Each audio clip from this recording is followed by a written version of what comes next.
Mike D'Antoni said the word everyone else was thinking after watching his team surrender shortly after halftime Monday, PHL time, at Oracle Arena. The Houston Rockets, the team built to unseat the mighty Golden State Warriors, handcrafted by Daryl Morey and coached all season to impose its will on the opposition, was nowhere to be found. Soft is the word D'Antoni used, the G-rated version, as it turned out, on a night when even Warriors superstar Stephen Curry tiptoed over to the dark side of the English language to describe his mood.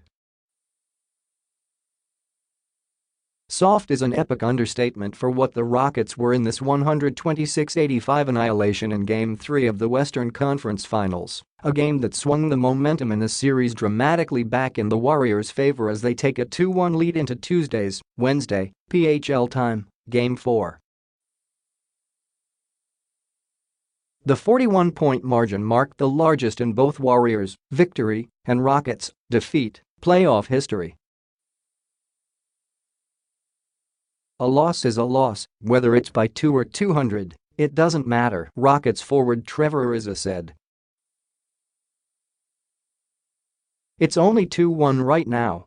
We have another game to prepare for, and that's all we can do at this point. That makes sense if you're the Rockets and you're still playing the numbers game that says all you have to do is get one game in Oakland.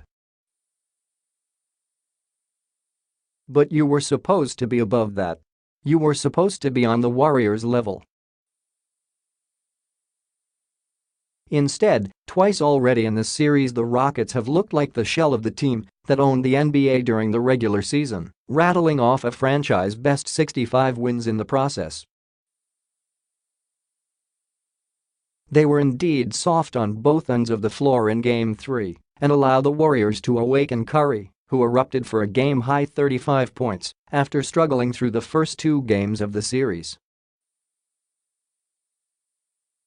The targeted precision of their offensive and defensive strikes on Curry that flipped the momentum in Game 2 were flicked away this time. Curry went off, the Rockets limped to the finish and only have a day between games to make sense go at all and be ready for the biggest game of their season so far. We didn't switch up into people, we didn't box off, D'Antoni said. It's just one thing led to another. Played soft, actually. I mean, you can't do that with these guys. And now the Rockets are caught up in the Warriors' matrix for the next 48 hours.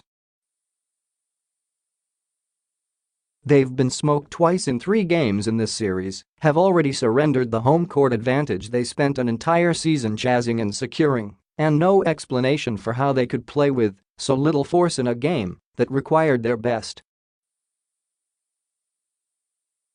Well, again, second game was pretty big too, and they came out the same way, D'Antoni said.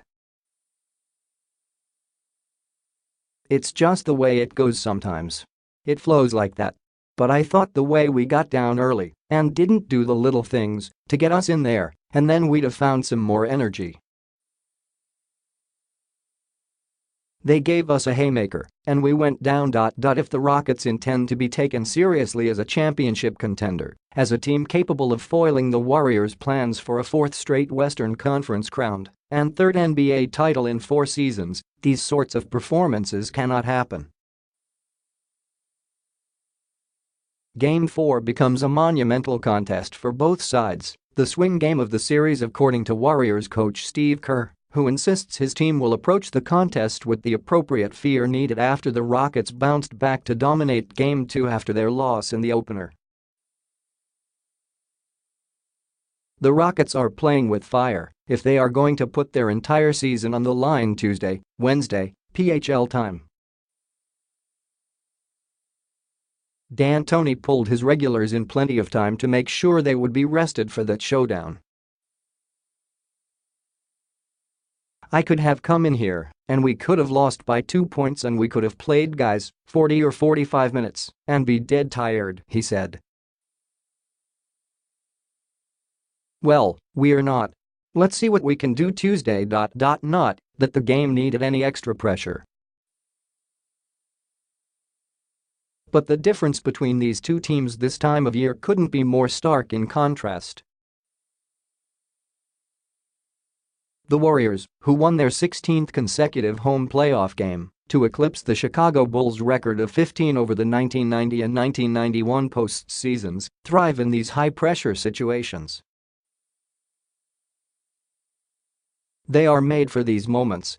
They've been battle-tested in each of the previous 3 seasons in ways this Rockets team simply has not, what with all of their newness.